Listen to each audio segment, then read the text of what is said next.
What I want you to do, let's get things started. Let's welcome your first act this evening. Let's welcome Hutch.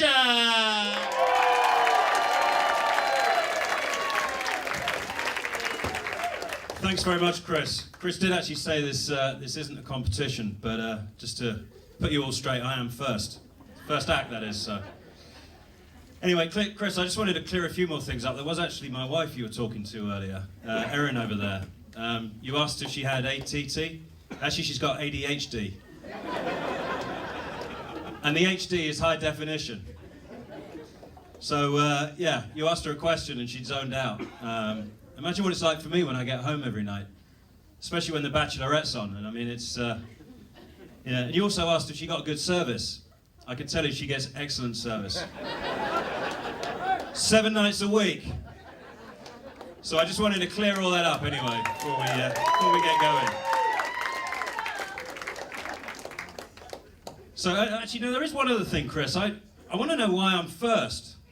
Like, why was I? Because we had four rehearsals before this, and I'm actually not very funny, and the other guys are hilarious. And I was sitting in the car and I was driving down here, and I was thinking, like, why has he put me first? And then suddenly it dawned on me, actually, this show's called 5 Minutes to Funny. So I'm thinking, well, that kind of implies that the first 5 minutes probably isn't funny. So. Anyway, that was it. Thanks very much, guys. Oh, I'm just kidding. There is a little bit more. So my name's Hutch, and Starsky couldn't make it tonight, I'm afraid, so I'm here on my own. That is actually my real name. I guess if I wasn't American, I'd probably be called Hutch Hutchins, but that's just what it is. So, yeah, so in case you can't tell by my accent, I'm a Brit. And any other Brits here tonight? No. Yeah, right. I know that's not true. So, actually, one thing since I came over to the US that that amazed me was the British accent really does go a long way. I moved over here I called my mum last night and I told her I was doing stand-up. She said, why are you doing comedy? You've never been funny. She goes, that's why you trained as an accountant. I was like, but then she did say, well, she said your accent should get you away with it. So. But yeah, I never really get compliments, not even from my wife. But since I came over here, it's like people have said I have integrity, they said I have authority, and they even say I have sophistication. Little do they know, I'm actually a fucking arsehole. And actually most of the rest of the Brits are as well, to be honest. In fact, we're actually a nation of alcoholics. I don't know if any of you have seen a TV show called Booze Britain.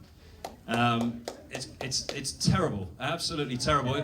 If you think Jersey Shore's bad, this is even worse.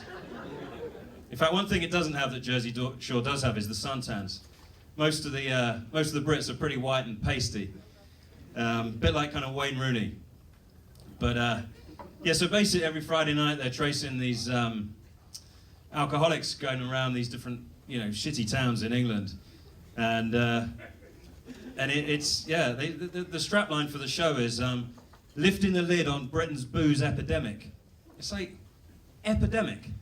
Think about it. Like 2,500 people are dying every day in Africa of like tuberculosis.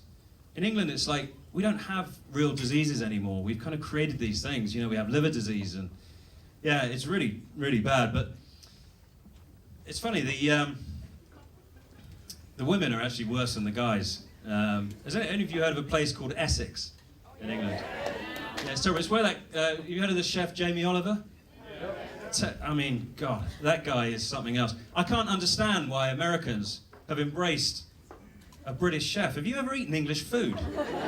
It's terrible. And worse still, he actually, he makes cheap, student food.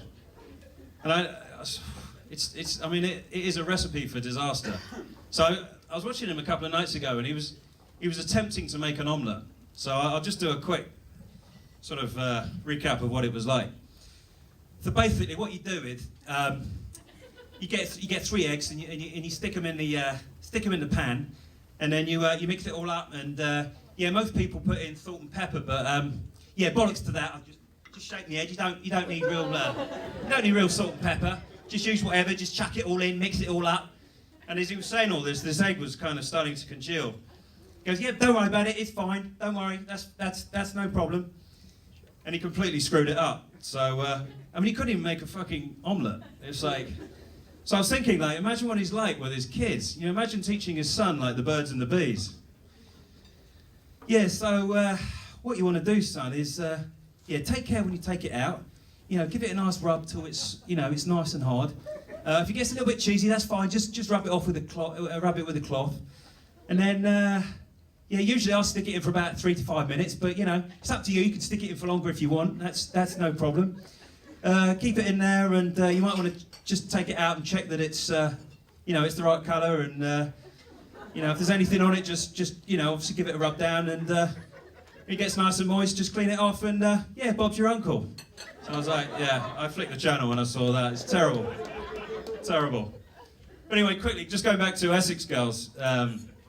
When I was a kid, I used to work in a dry cleaners, and this girl came in. What was her name?